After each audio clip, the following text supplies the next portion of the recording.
I wish I could say that confidence came easily to me, an innate response that didn't require any thinking. However, overthinking was all I did and was the very thing that kept me from believing in myself to take any chances. I faced a lot of rejection at a young age, and as a kid, I took these fails to heart, thinking I wasn't good or right enough for anything. I limited myself due to that fear of humiliation. Then high school came around and things started to change as I finally took control of my life and of who I was. That was until senior year ended. After that, it felt like nothing had really mattered. New school, new people, new identity. Everything I did and was would no longer be relevant once coming into college, and I would be starting back where I began. Shy, reluctant, and afraid to really do anything. So I decided to play it safe for a majority of freshman year, going through the same routine of going to class and then coming home, until playing it safe didn't feel so safe anymore. College was supposed to be a time about taking chances, which CSUN was more than happy to provide, but I was too blind to see it at first. So with that, I applied to the thing that made me most excited about this place, New Student Orientation, which led me to do TAKE and to be a peer mentor. And if it wasn't for the supportive people and programs this school has provided for me, who knows, I would still probably be stuck playing it safe. My name is Sabrina Magdalene. I'm 20 years old, a sophomore majoring in communication disorders and sciences, and I would like to leave you with this. There are 3 C's in life: choice, chance, and change. You must make the choice to take the chance if you want anything in your life to change. So don't let that fear of striking out keep you from playing the game of life, because it's better to live a life full of oh wells than what ifs. Growing up, I watched how my dad's drinking problem took a toll on my family and on my parents' relationship. As I watched them become more and more distant from each other, I chose to distance myself. When I began my freshman year, I was so eager to become independent. However, I couldn't help but feel so lost and alone, especially in a new environment. I began to rely on others for comfort and happiness. I would throw myself into my school, my work, and friendships in order to avoid those feelings. I would try balancing several things on my plate without realizing how much it was affecting me. I was too afraid to ask my parents for help because I didn't want to be another burden on their relationship. Constantly being put in the middle of their arguments made me hate being home. This was probably the lowest point in my life. Once I started to realize that being dependent on others for my happiness was a real problem, was when I knew I had to make changes that would allow me to be the best version of myself. My parents are currently going through a divorce, and although it's been a long time coming, it's still really difficult to understand. However, I'm taking steps toward bettering my relationship with my family and myself. My name is Jasmine Cerezo. I'm 20 years old, majoring in public health, and I would like to leave you with this. Don't rely on someone else for your comfort and happiness. Only you are responsible for that. Accept who you are, completely, the good and the bad, because true happiness comes from within. Stay strong and stay focused. No matter how far I go in life, my home will always be on 5527 Homeside Avenue, Mid-City, Los Angeles. It wasn't anything special, just a dead-end, low-income, Latino gang-infested neighborhood, but it was my home. I was born to 2 immigrant parents, my mom a hard-working housemaid, and my dad a gardener who works 10-hour days in the hot blazing sun. We never had much, but they always made sure I had $1 in my pocket, a roof over my head, and a new outfit at the beginning of the school year, something that a lot of people take for granted. I thought my life was perfect. That is until March of 2011, when my friend Danny was murdered in a drive-by for being at the wrong place at the wrong time. Unfortunately, he wasn't the last of my friends to be a victim of the street, and that got me thinking, what's stopping me from being next? And so I decided college would be my only way out. CSUN became my home away from home, allowed me to grow as an individual, but most importantly, meet supportive friends that would become my second family, that would encourage me to do great things. Just a short list of these things are I 2-term Dean's List with the almost perfect 4.0, AS Senator for the College of Healthy Human Development, President of my fraternity, Sweethearts of the Sorority, NSO Mentor, and inducted into the Honor Society, all while working 2 jobs. Just a short list of my accomplishments. My name is Edwin Ocampo, senior in public health pre-nursing, and I'd like to leave you with this. You wouldn't ask why the rose that grew from the concrete had damaged petals. On the contrary, we would appreciate its tenacity and its will to reach the sun.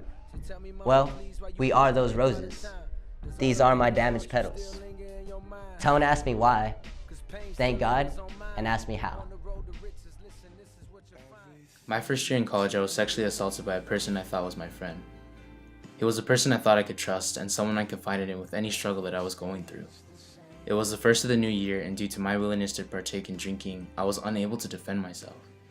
I was filled with anger and regret because I never would have thought a person could do that to me. I then began down a spiraling vortex filled with alcohol and a desire to repress any memory of what had happened to me.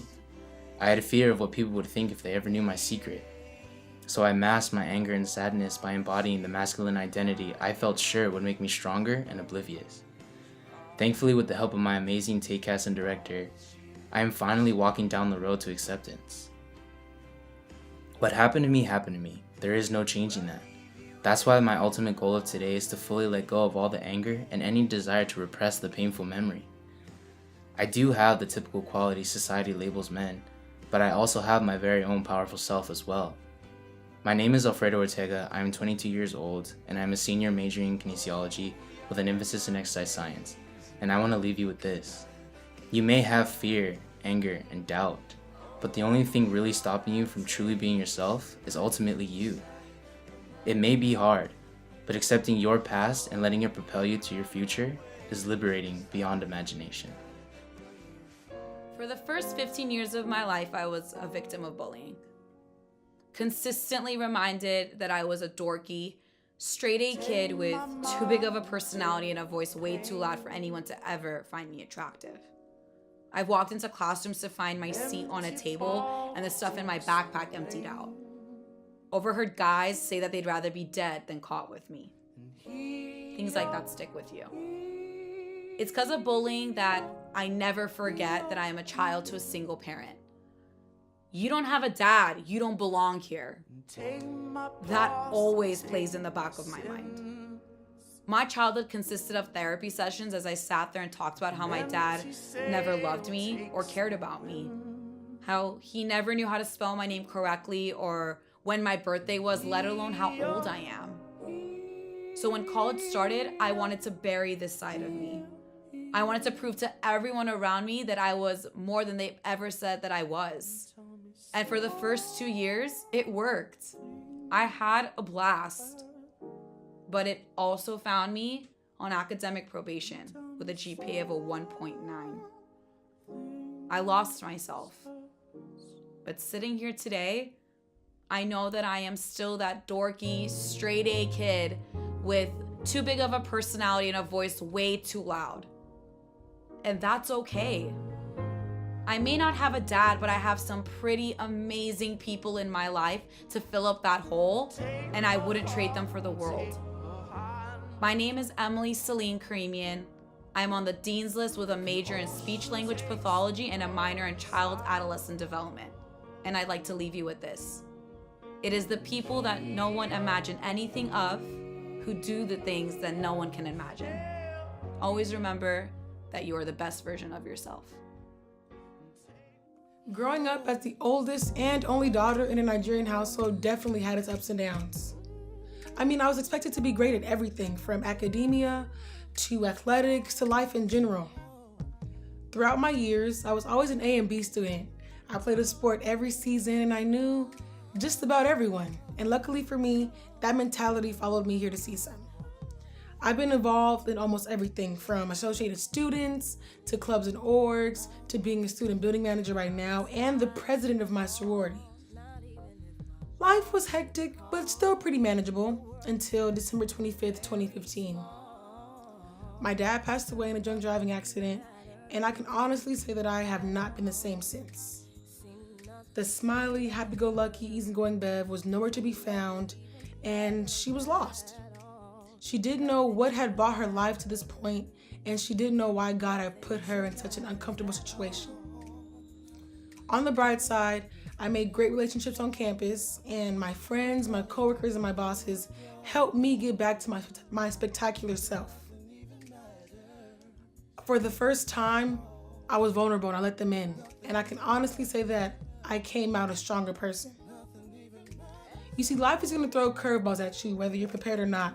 And don't be discouraged, because there's always going to be a light at the end of the tunnel. My dad is now my guardian angel, looking down on me and witnessing me develop into the woman that I'm destined to be. My name is Beverly Natagu. I am 20 years old. I am majoring in psychology, minoring in child and adolescent development with a pre-concentration in medicine, and I leave you here with this. Nothing in life is to be feared. It is to be understood. Now it's time to understand more so that we may fear less. So where should I begin? Well, my mother and father got a divorce when I was young, which caused me to live with my grandmother in Pensacola, Florida, where I was raised. I lived in a 2-bedroom house with 6 other people. My father was in the military, so he wasn't around much, and my mother wasn't around either, which caused me to feel very angry because I didn't have the family that I would see on TV. But little did I know that the family that I always wanted was already with me. Eventually, I moved to Texas, where I graduated high school and joined the military, but got out due to medical reasonings. This caused me to feel lost and devastated because I didn't know what I wanted to do with my life. Thankfully, my beautiful and wonderful aunt offered me a job opportunity in California and a place to stay. So I took a leap of faith and decided to move there.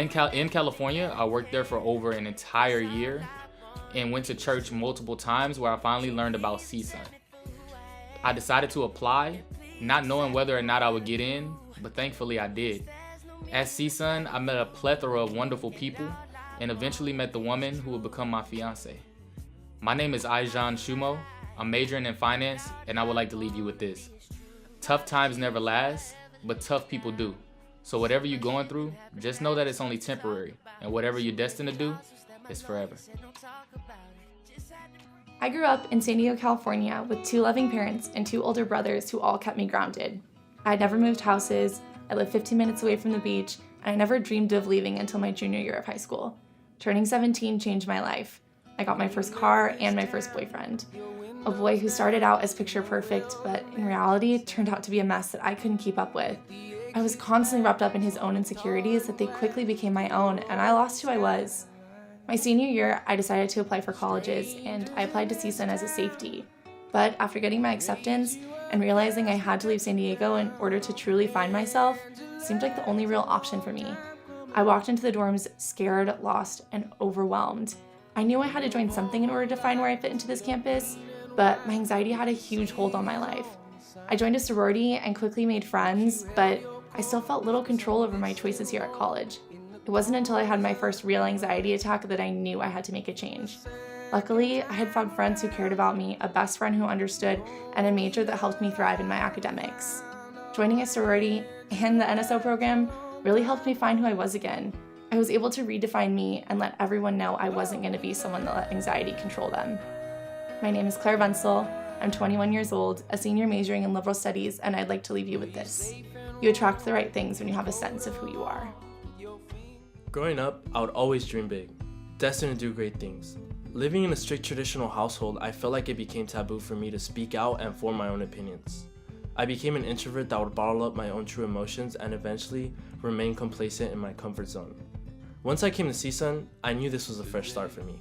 It was a chance to find myself and make decisions independently, but not all those were good decisions. I felt like I had to fit in, leading me to go out constantly. Alcohol quickly became a burden in my life. Hoping to feel accepted, I used this as the only symbol for enjoyment, and it became a vice.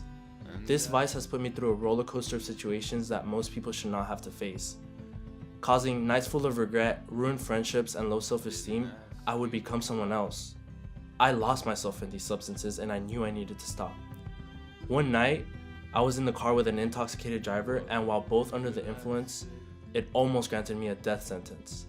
This and much more caused me to change my mindset. By tapering down my vices and challenging myself constantly, I began to believe in myself and started to truly bring out the real me. CSUN has provided me with the right environment to truly bring out the best version of myself. I stand here thankful that I have been able to go through those experiences that have made me learn and grow through life. My name is Misael Maldonado. I'm a senior majoring in liberal studies, and I want to leave you with this. You can't go back and change the beginning, but you can start where you are and change the end. For as long as I could remember, I always knew I was gay, but I wasn't always so comfortable in my own skin. Growing up in an extremely religious household made me hate myself. Every weekend at church, I was reminded that homosexuality was a sin, that it wasn't normal or right for someone to be with the same sex. The summer after my senior year of high school, I was lost as a person. I didn't know whether I should come to college and truly be myself or continue living a lie. But after watching Take my freshman year here at CSUN, I knew this was the campus for me. I could be myself and no one here would judge me. After realizing this, it gave me the courage to talk to my mom, but this news tore my mom's heart in half. Her face full of disappointment told me that if I ever brought a boy home or if I ever gave into my sexual desires for a man, I would lose her as a mother. And that was the day that I had to decide whether my mom's love was more important than my self-love. Until this day, my mom doesn't accept me for who I truly am, and I'm okay with that. Because the second I realized that I'm living my life for myself and doing things that will make me happy was the second my life changed for the better. My name is Andrew Willens. I am 20 years old, a junior majoring in liberal studies and minoring in child development, and I'd like to leave you with this. Never be bullied into silence. Never allow yourself to be made a victim. Accept no one's definition of your life, but define yourself. Growing up, I was painfully aware of my family's financial background. I knew that higher education was an unrealistic expectation for me. But I was also well aware that as long as I didn't pursue education, I wouldn't be able to help my family. When I was 12 years old, that desperation manifested itself into an eating disorder that I still deal with 10 years later. I felt that because I wasn't contributing to the family, I could skip a few meals and it would help. And I can't describe to you all the satisfaction that I felt when I watched my mother eat an actual meal instead of picking up our scraps. I still feel the guilt today with every bite. I think about how that money could go to my family, or I think about how privileged I am to be here after years of walking the poverty line with my family. But I think the worst part was being commended for my weight loss. People didn't see my yellow skin, my yellow teeth, my thinning hair, my exhaustion. All they saw was skinny. And soon all I saw was skinny too, because according to them, that's what's right? But it's not. Today I still struggle with food. And sometimes I find myself working myself to the bone just so that I could skip a meal. But I am taking steps towards my recovery, and I now advocate for women and the self-love of our bodies and the reclamation of our bodies. My name is Iris Ramirez. I'm a senior majoring in Chicana Studies with a minor in Child and Adolescent Development, and I'd like to leave you all with this. The world gives you so much pain, yet here you are turning it to gold, and there is nothing purer than that. On February 20th, 2008, I lost my grandma to Alzheimer's. And 5 months later, on July 21st, I lost my mother to a heart attack. And for the first time in my life, I experienced loss, and with that came depression. In the months that followed, my aunt and uncle moved in not only to take care of me, but to keep me out of the hands of a father who just couldn't seem to stay out of prison. My grades in school were plummeting. I think I had about 3 friends because I was too afraid to talk to anyone. And I even had knives hidden under my bed, just in case I ever wanted to slip away. I was suicidal, but I was too afraid to take my own life because of the support I had from my aunt and uncle. When they told me they were moving to Oregon after my first year of CSUN, it was a bit of a heartbreak. This meant that I would have bills of my own to pay for, my childhood home would be sold, and I'd be completely on my own. But after months of failing financially and learning how to ask for help from my friends and family, I learned how to manage myself, and I'm still learning. My name's Anthony Points. I'm 20 years old, majoring in marketing with a minor in communication studies, and I'd like to leave you with this. If today is the worst of your days, you can be sure tomorrow will be better. Persistence succeeds when all else fails, so don't let whatever you're going through be the definition of your story.